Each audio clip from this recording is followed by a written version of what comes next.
Hi, good evening. This is Videoblog 2 for the blog heavyhops.blogspot.com. I'm Michael Ironside, and this evening I'm going to be reviewing another Belgian beer. This is going to be a recurring theme of a few of the next video blogs. This is a Belgian beer called Corsendonk. It's more importantly Corsendonk Pater, which is a double, and it is, as I said, Belgian, and it is 7.5%. Now, I have never heard of this beer before and have definitely never tried it before, so this is definitely going to be interesting. It's the first time I've tried this beer. This one in particular, again, was bought from the same beer shop that was mentioned on my blog the other day, Eau de Shop, which is just outside of the town that I live in the south of France. This one in particular cost €1.91 to be precise. I have no idea why €1.91,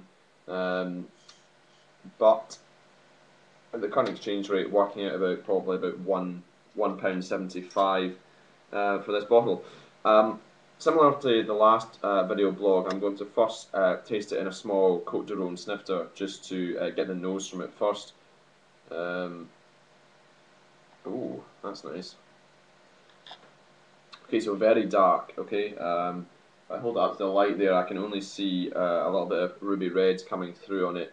We'll have a look at the head in a bit more detail when I pour it into the big snifter. Wow. Okay, that's interesting actually. That's not what I was expecting from it.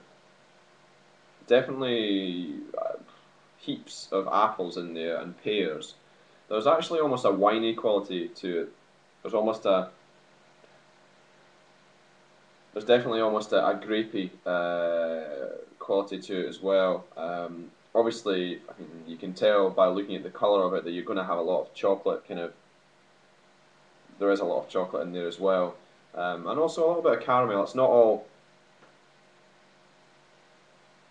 It's kind of not all fruity and dark. There's a bit of caramel in there as well to kind of round it off. So I am actually really looking forward to tasting this because I think it probably will be, judging by the nose anyway. I think it probably will be quite a well-rounded beer. So here we go with the proper glass this time. Now, I would normally tell you the temperature I was serving this at, but just before this video blog, I dropped my thermometer and it smashed into a million pieces. But I can assure you this is being served at the recommended temperature. It's not too cold, but equally, equally not too warm as well. It's been chilled in the fridge for about maybe an hour or so. Yep, again from the big snifter, we're still getting those kind of caramel, chocolate, apples, again, heat loaded grapes as well, which is quite unusual. I really like it though. Okay, so here we go with a taste of it. As you can see in the glass, it's actually holding that head quite well. It's a really nice head as well on it, so let's go.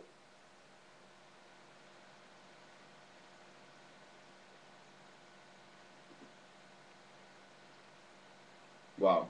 Okay, that's nice. That's really, really good. It's actually surprisingly kind of smooth and surprisingly creamy. Um, Again, obviously, I mean, you can tell by looking at the colour of the beer that there's a lot of chocolate in here. There's a lot of dark malt, and it is a very malty beer in general, which obviously I claim to be a bit of a hophead, but I have to say I am, enjoying this beer extremely.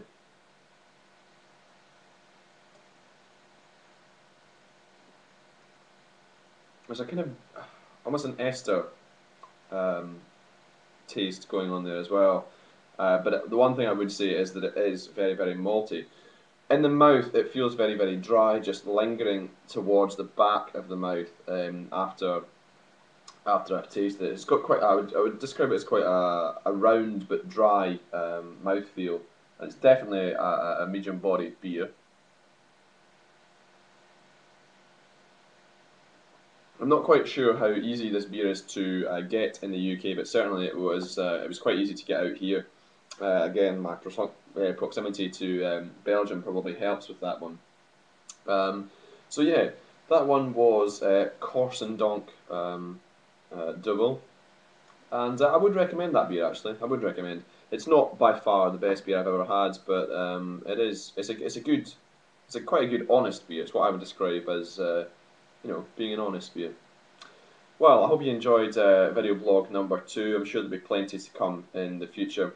In the meantime, do check us out on the blog at heavyhops.blogspot.com. I've also just added a little panel to the right hand side of the page as well, which mentions a few of the other blogs which I follow and which I view. For example, the Brewdog blog, Brewdog blog, and also the Pencil and Spoon blog as well, is worth a mention. As I say, there's a good few blogs on the side there, so just have a little look and visit some of the other blogs as well. Thanks for listening. Evening.